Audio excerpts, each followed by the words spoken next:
The morning sun blazed over Camp Pendleton's rifle range as Marines gathered for their monthly qualification. The usual banter filled the air, jokes about last night's poker game, complaints about the heat, and predictions about who would shoot expert today. Then she walked in. Sergeant Emily Chen carried herself with quiet confidence, her uniform pressed sharp, her boots gleaming despite the dusty path. But it wasn't her appearance that made conversations stop. It was the rifle case in her hands, bright orange, standing out like a warning sign against the standard black and olive gear everyone else carried. "Would you look at that?" Private First Class Rodriguez muttered to his buddy. "Someone brought their toy to the big kid's range." The snickers spread through the group like wildfire. Emily heard them all. She'd learned long ago that the best response to mockery was no response at all. She found an empty lane at the far end of the range and began unpacking her equipment. Lance Corporal Davis, a thick-necked Marine from Texas, couldn't resist walking over. "Ma'am, I think you might be lost. The civilian range is about 10 miles north." Emily looked up, her dark eyes steady. "I'm exactly where I need to be, Lance Corporal." "With that thing?"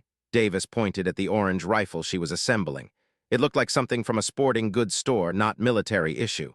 The stock was polymer, the color almost fluorescent in the morning light. "This is a Marine range. We use real weapons here." "This is a real weapon," Emily replied calmly, continuing her assembly. Her fingers moved with practiced precision, each component clicking into place. More Marines gathered around, drawn by the spectacle. Staff Sergeant Miller, a veteran with 15 years under his belt, shook his head. "Chen, what unit are you with? I've never seen you here before." "I just transferred from Quantico.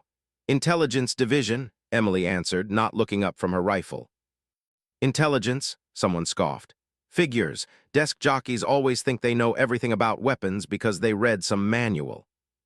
Emily finished assembling her rifle and stood up. At 5'4", she had to look up at most of the Marines surrounding her.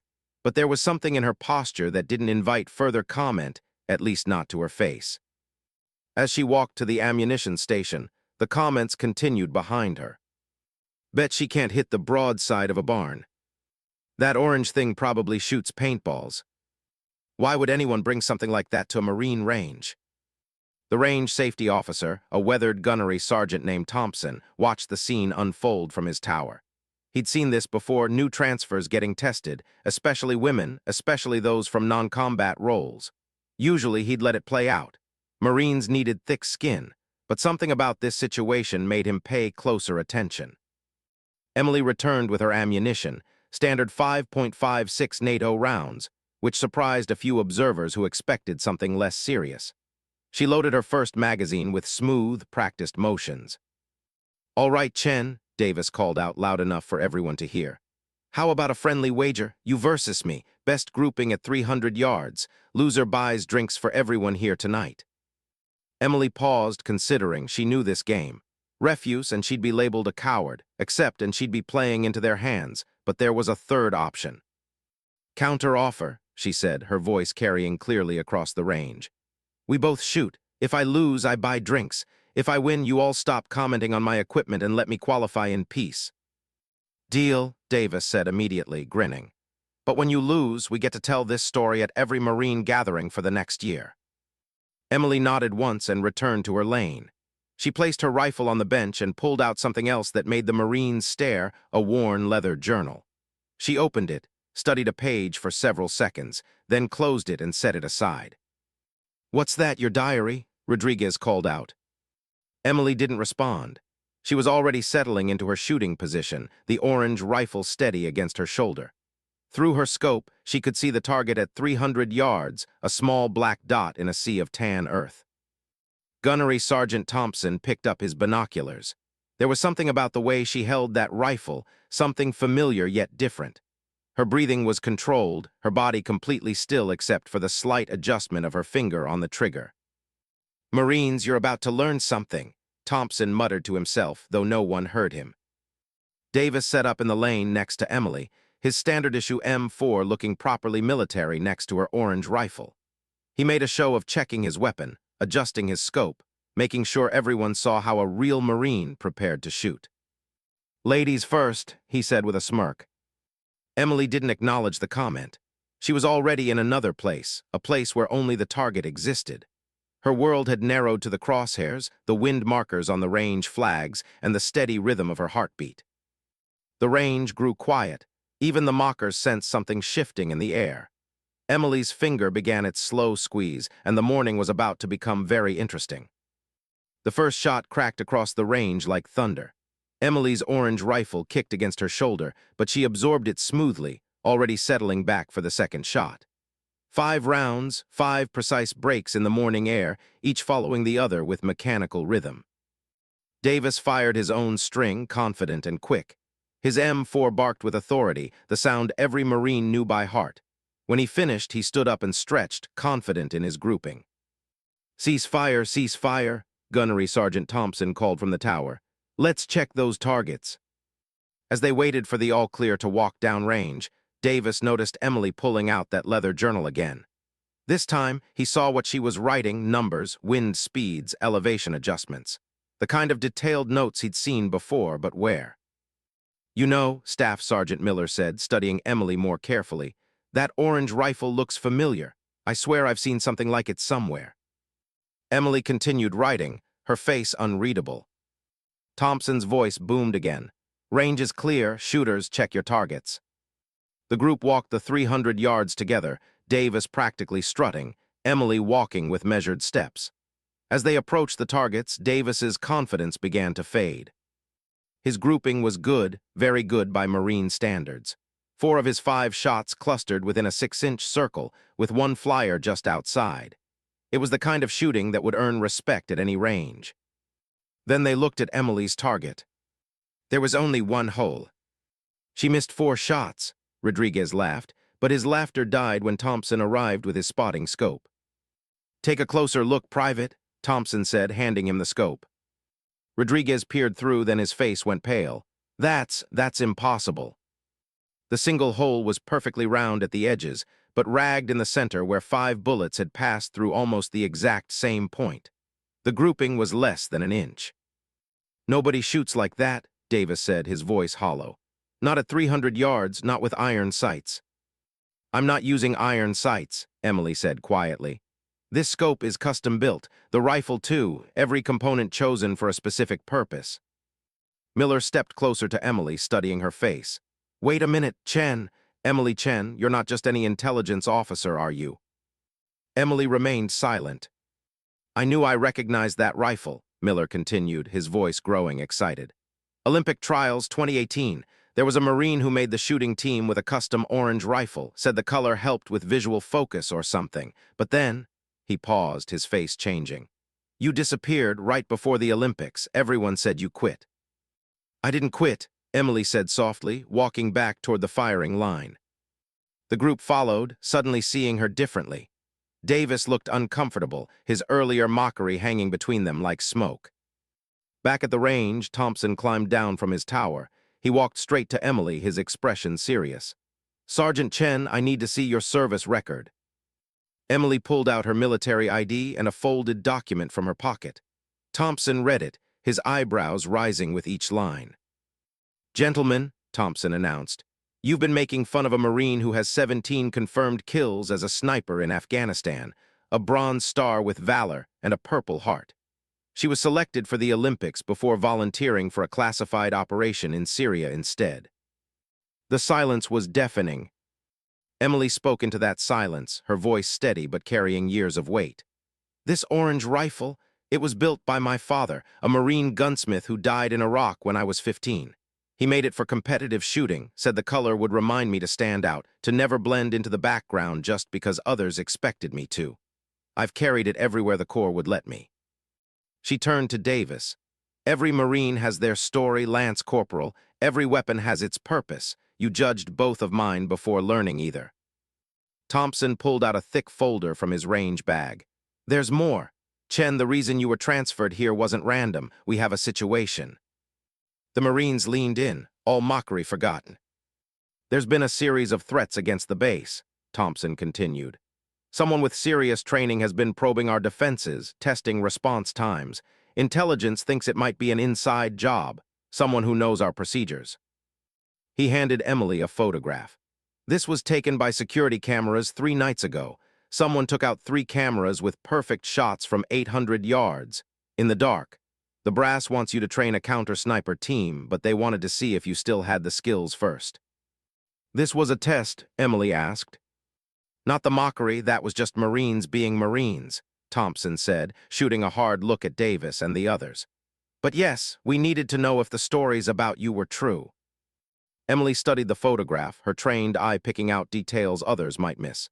This shooter is left-handed. See the angle, and they're using hand-loaded ammunition. The impact pattern is too consistent for factory rounds.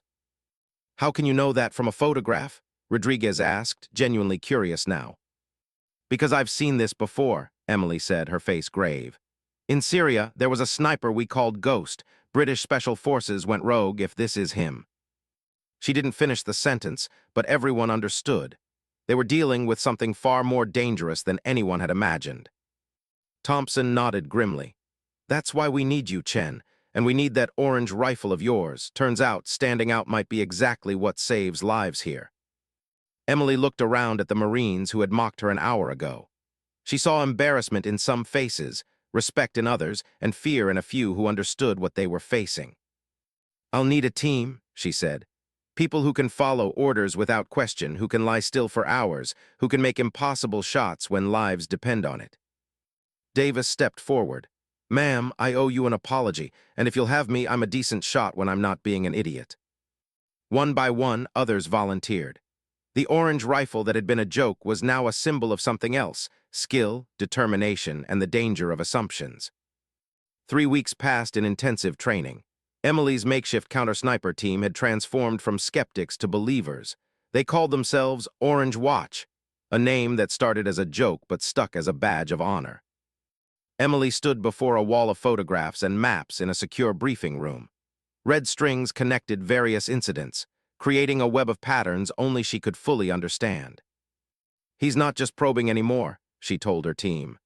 Last night, someone took a shot at Colonel Harrison's vehicle, missed by inches, but I don't think it was meant to hit. Davis studied the trajectory analysis. A warning. Or a distraction, Emily said. She pointed to another incident on the timeline. Every time he shoots, something else happens on the opposite side of the base.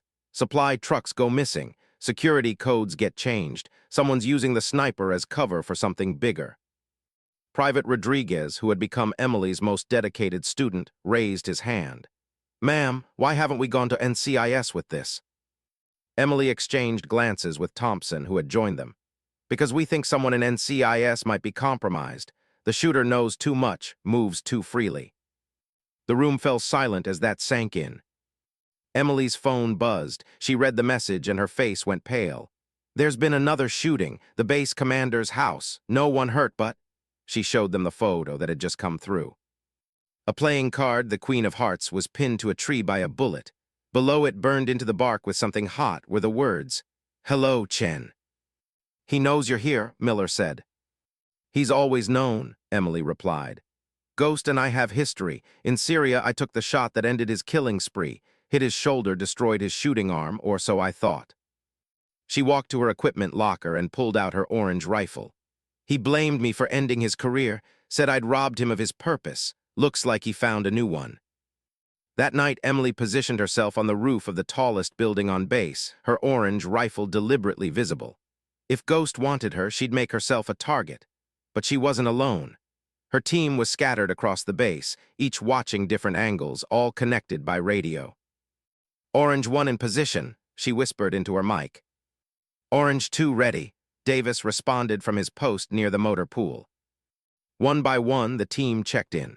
They waited as the sun set, painting the sky the same orange as Emily's rifle. She'd chosen this spot carefully, visible enough to draw Ghost out, defended enough to survive the encounter. At 21:47 hours, her instincts screamed danger. She rolled left just as a bullet sparked off the concrete where her head had been. No sound, Ghost was using a suppressor. Contact, nor-northwest, approximately 700 yards, she called out, already calculating wind and distance. Through her scope, she caught a glimpse of movement, a shadow against shadows, but Ghost was too experienced to stay exposed. This would be a chess match, not a firefight. "Ma'am, I've got movement near the armory," Rodriguez reported. 3 figures moving tactical. Emily's mind raced. Ghost never worked alone anymore. His injury had forced him to adapt. While everyone watched for the sniper, his team was after something else. Thompson gets security to the armory now. Davis, Miller converge on Rodriguez's position. This is the real play. She kept her scope trained on Ghost's last position while tracking the radio chatter. Gunfire erupted near the armory, automatic weapons, not precision shots. Her team was engaged. Then she saw him. Ghost had moved, thinking she'd be distracted by the firefight. He was setting up for another shot, this time at the armory where her team was fighting. He was going to pick them off while they were pinned down. Emily had one chance. The wind was gusting at 15 miles per hour, the distance was 823 yards, and she'd have to shoot through a narrow gap between 2 buildings. It was an impossible shot.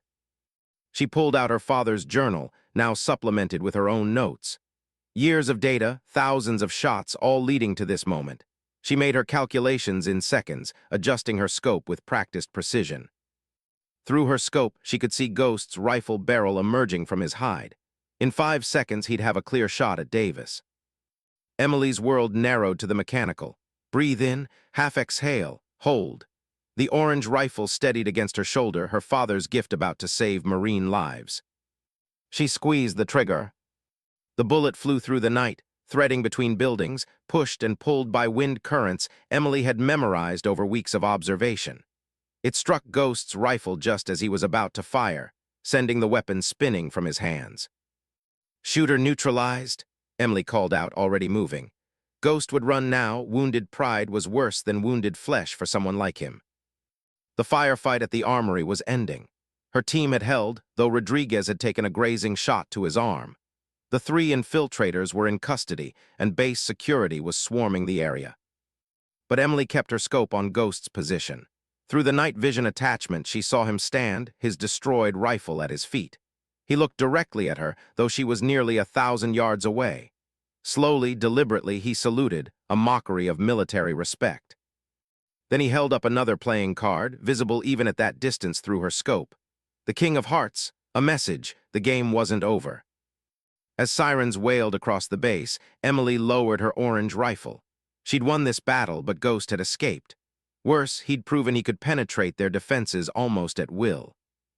Thompson's voice crackled over the radio. "Chen, you need to see what we found at the armory."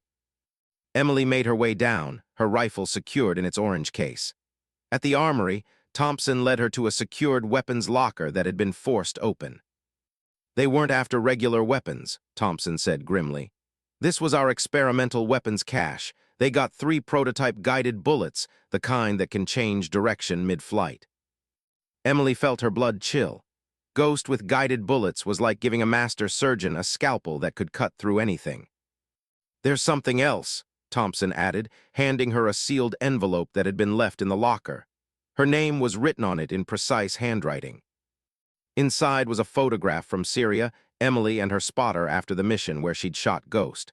But her spotter's face was circled in red, and below it was written, "He died because you missed.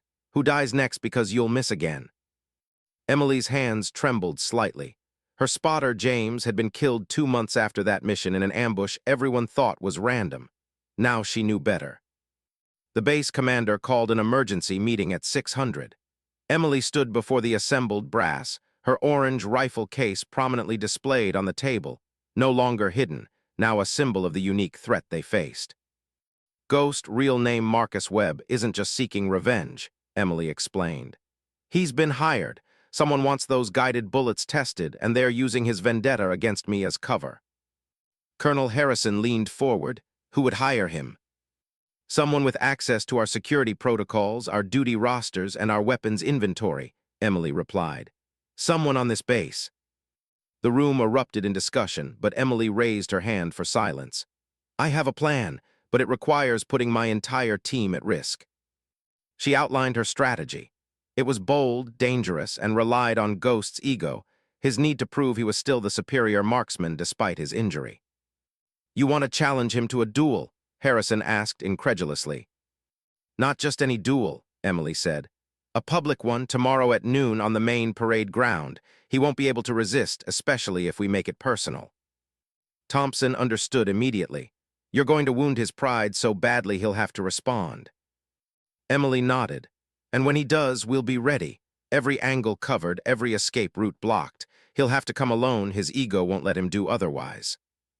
That evening, Emily did something unprecedented. She went on the base's public announcement system, her voice carrying to every corner of Camp Pendleton. Marcus Webb, I know you're listening. You were never that good. In Syria, I gave you a shoulder wound when I could have taken your head. It wasn't skill that saved you, it was my mercy.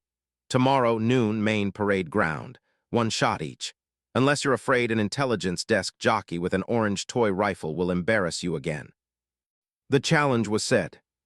That night, Emily didn't sleep. She cleaned her rifle meticulously, each part receiving attention like an old friend.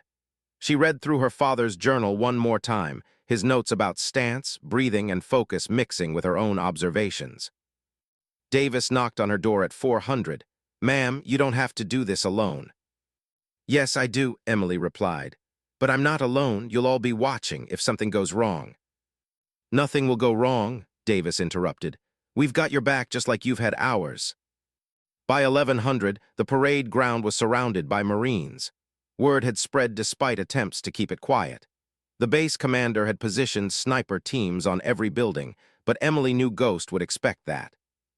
At 11:55, she walked onto the parade ground, her orange rifle gleaming in the midday sun.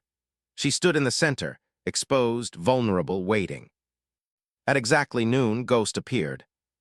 He walked from the tree line, his new rifle, all black military perfection, carried with his left hand. His right arm hung slightly awkward, the old wound still affecting him. But his eyes were sharp, focused, dangerous. Hello, Emily, he called out, his British accent still crisp. Orange is still a ridiculous color for a rifle. It got your attention, Emily replied. They stood 50 yards apart, 2 snipers in a duel that made no tactical sense but perfect emotional sense. This wasn't about the guided bullets or the infiltration anymore. This was about ending something that started in a Syrian desert. 1 shot, Ghost said. We fire simultaneously, best shot wins. Terms, Emily asked. If I win, you admit I was always better. You tell everyone that you got lucky in Syria, and I walk away from here. And if I win?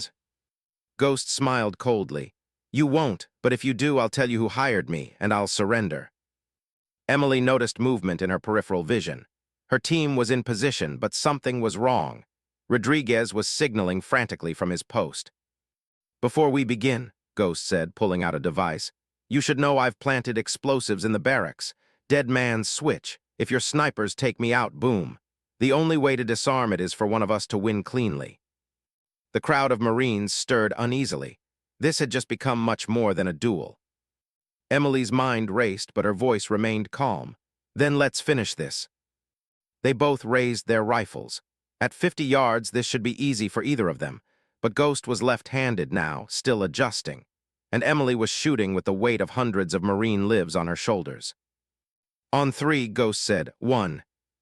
Emily saw it then, the almost imperceptible tremor in Ghost's left hand. The nerve damage from the old wound was worse than he let on. 2. She made her decision. This wasn't about winning anymore, it was about saving lives. 3. Both rifles fired simultaneously. The crowd held its breath. Ghost's shot was perfect, dead center in the target behind Emily, passing inches from her head. He'd proven he could still shoot. Emily's shot hit exactly where she intended, not the target, but Ghost's rifle just below the trigger guard. The weapon exploded from his hands, pieces scattering across the parade ground. You missed, Ghost said, stunned.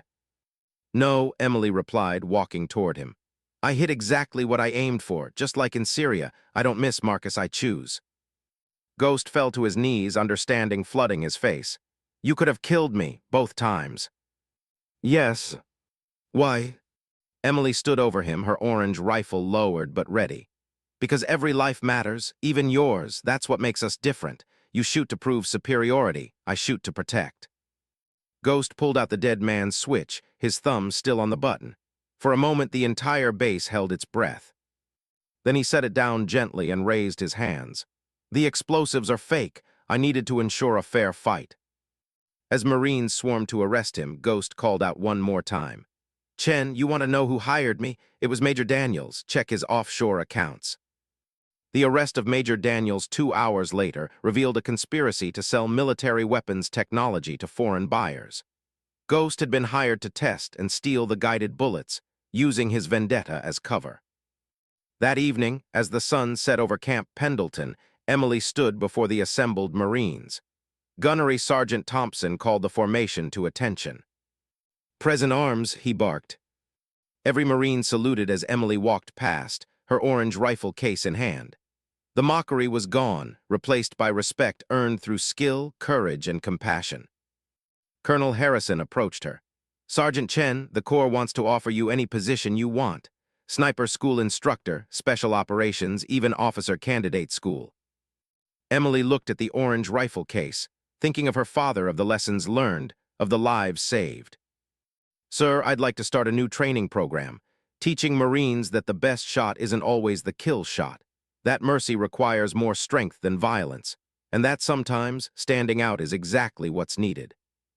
Harrison smiled. "With an orange rifle." "Especially with an orange rifle, sir." As Emily walked off the parade ground, Davis and the rest of Orange Watch fell in beside her. Rodriguez, his arm in a sling but his spirit undamaged, said, "Ma'am, I owe you an apology for that first day." "No apologies needed," Emily replied. "We all have lessons to learn. Today you learned mine."